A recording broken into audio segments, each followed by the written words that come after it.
Hello दोस्तों। उम्मीद है आप सब लोग अच्छे होंगे। आज हम बात करेंगे उस एहसास के बारे में, वो फीलिंग जब लगता है कि जिंदगी हमारे हाथ से पूरी तरह निकल रही है और सब कुछ बेकाबू हो गया है। ये एक ऐसी फीलिंग है जो हम सब ने कभी ना कभी महसूस की होगी, जब लगता है कि हमारे बनाए हुए सारे प्लान्स वो बिखर रहे हैं और पैरों के नीचे से जैसे जमीन खिसक रही है। बहुत ही बेचैन करने वाला एहसास होता है ये। बिल्कुल, और कई बार तो ऐसा लगता है कि हम इस उथल-पुथल के बवंडर में अकेले फंसे हुए हैं। तो आज हम इसी पर थोड़ी गहराई से बात करेंगे। जब बाहरी दुनिया में इतनी हलचल हो, तो अपने अंदर शांति कैसे बनाए रखी जाए। हम्म। और हमारे पास जो जानकारी है, उसमें एक बहुत ही कह सकते हैं चौंकाने वाला आइडिया है। वो ये कि शायद जिसे हम कंट्रोल समझते हैं, वो हमारे पास कभी था ही नहीं। और इसी आइडिया को समझकर आज का मकसद कुछ ऐसे प्रैक्टिकल तरीके और एक नया नजरिया ढूंढना है जिससे मुश्किल समय में घबराने के बजाय हम अपनी दिमागी ताकत पर फोकस कर सकें। चलिए, तो इस बातचीत को शुरू करते हैं। अक्सर जब चीजें हमारे प्लान के हिसाब से नहीं होती, मान लीजिए नौकरी चली जाती है या कोई रिश्ता टूट जाता है, तो हमें लगता है कि हमने जिंदगी पर से अपना कंट्रोल खो दिया है।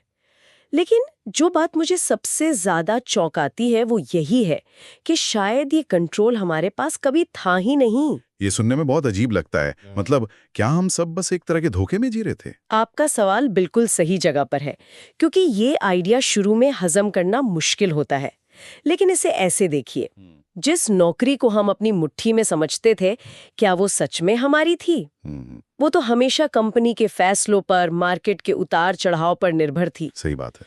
जिस रिश्ते को हम अपनी जिंदगी का सबसे मजबूत हिस्सा मानते थे, वो भी तो हमेशा दूसरे इंसान की मर्जी और भावनाओं पर टिका था। और जिस सेहत को हम फॉर ग्रांटेड लेते हैं, वो भी तो शरीर के नाजुक सिस्टम के अधीन है। तो आप कह रही हैं कि जब कोई संकट आता है तो असल में कुछ नया नहीं होता, बस पर्दा हट जाता है। बिल्कुल। संकट बस उस सच्चाई को हमारे सामने लाकर खड़ा कर देता है जो हमेशा से वहां थी, लेकिन जिसे हम एक आरामदायक भ्रम के पीछे छिपाकर जी रहे थे। इसीलिए जब हम कंट्रोल वापस पाने की कोशिश करते हैं, तो असल में हम उस मीठे धोखे में लौटने की कोशिश कर रहे होते हैं। और ये कोशिश हमें सिर्फ थका देती है, क्योंकि हम हवा को पकड़ने की कोशिश कर रहे हैं। ठीक है, मान लिया कि बाहरी चीजें हमारे कंट्रोल में नहीं है, तो फिर जब चारों तरफ उथल-पुथल मची हो, तो हमारे पास ऑप्शन क्या बचते हैं? ऐसा कहा गया है कि हमारे पास सिर्फ दो ही रास्ते हैं। हाँ, और ये दो रास्ते बहुत साफ हैं। पहला रास्ता तो वो है जो हम में से ज्यादातर लोग अपनाते हैं। भारी तूफान में हम अपनी घबराहट, अपनी चिंता और अपना डर भी मिला देते हैं। अच्छा। इससे होता क्या है? स्थिति और भी बदतर हो जाती है। हम हाथ पैर मारते हैं, परेशान होते हैं और उस तूफान को और बड़ा बना देते हैं जो पहले से ही चल रहा है। ठीक है, पहला रास्ता तो समझ आता है, हम सब करते हैं। लेकिन ये दूसरा रास्ता, तूफान के बीच शांत रहना, ये सुनने में तो बहुत अच्छा लगता है, पर क्या ये प्रैक्टिकल है?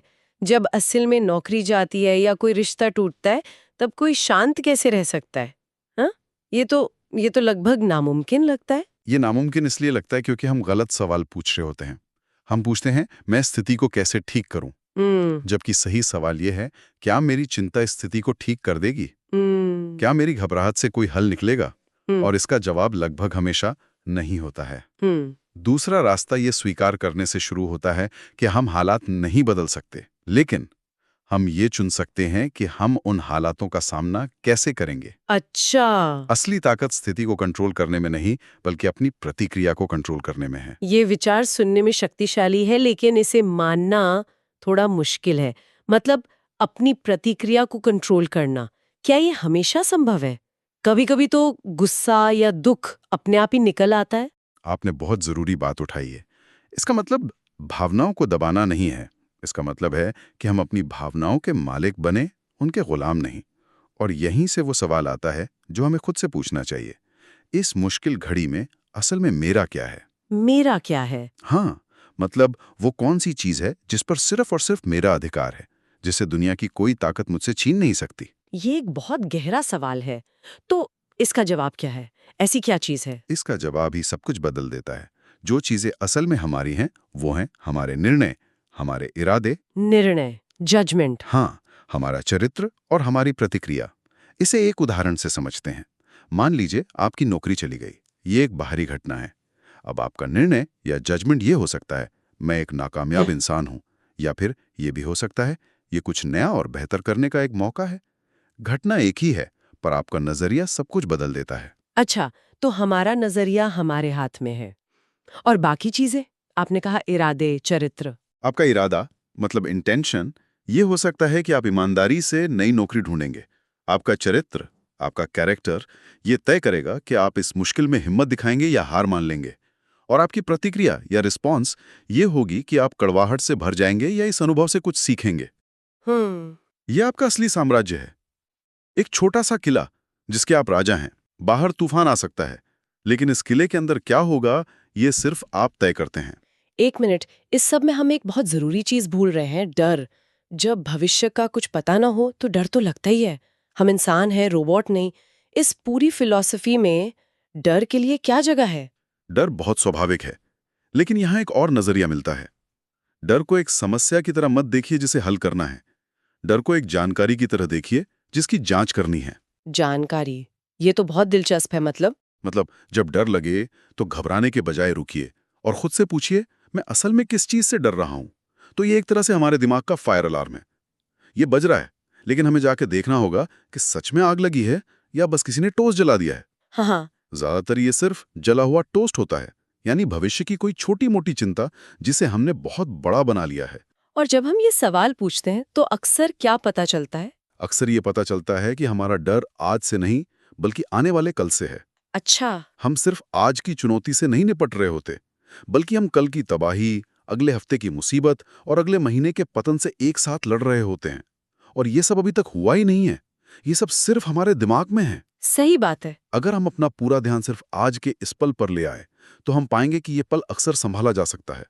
बोझ आज का नहीं है, बोझ भविष्य की उन सैकड़ों कल्पनाओं का है। ये तो बहुत अहम बात है। जब हम अपना ध्यान भविष्य की चिंताओं से हटाकर सिर्फ आज पर ले आते हैं, तो यहीं से असली प्रैक्टिकल काम शुरू होता है। तो ये प्रैक्टिकल काम क्या है? सबसे पहला कदम क्या होना चाहिए? सबसे पहला और सबसे जरूरी कदम है अपना ध्यान उस एक काम पर लाना जो अभी इसी घंटे में किया जा सकता है। हम भविष्य की पूरी तस्वीर देखकर घबरा जाते हैं। मुझे नई नौकरी कैसे मिलेगी, घर का खर्चा कैसे चलेगा, ये सवाल बहुत बड़े हैं। इसके बजाय सवाल को छोटा कीजिए, मैं अगले एक घंटे में क्या कर सकता हूं। आप ये कंट्रोल नहीं कर सकते कि आपको नौकरी मिलेगी या नहीं, लेकिन आप अगले एक घंटे में बैठकर अपना सीवी बेहतर बना सकते हैं। ये आपके कंट्रोल में है। और रिश्तों के मामले में भी ऐसा ही होगा? बिल्कुल। आप ये कंट्रोल नहीं कर सकते कि कोई रिश्ता बचेगा या नहीं, लेकिन आप अभी जो बातचीत होने वाली है उसमें शांति और ईमानदारी से अपनी बात रख सकते हैं। ये आपके हाथ में है। समझ गई। देखिए फर्क क्या है।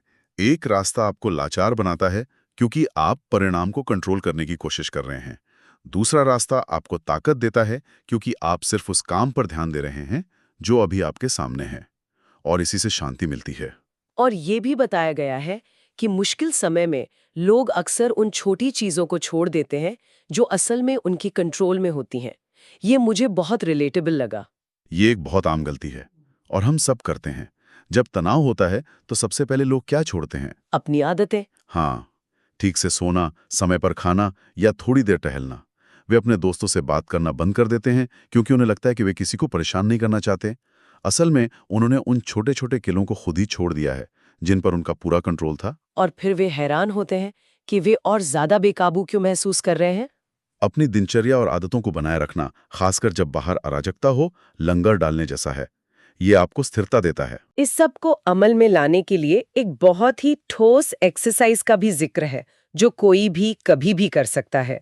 2 लिस्ट बनाने की एक्सरसाइज। हाँ, ये एक बहुत ही शक्तिशाली और आसान तरीका है।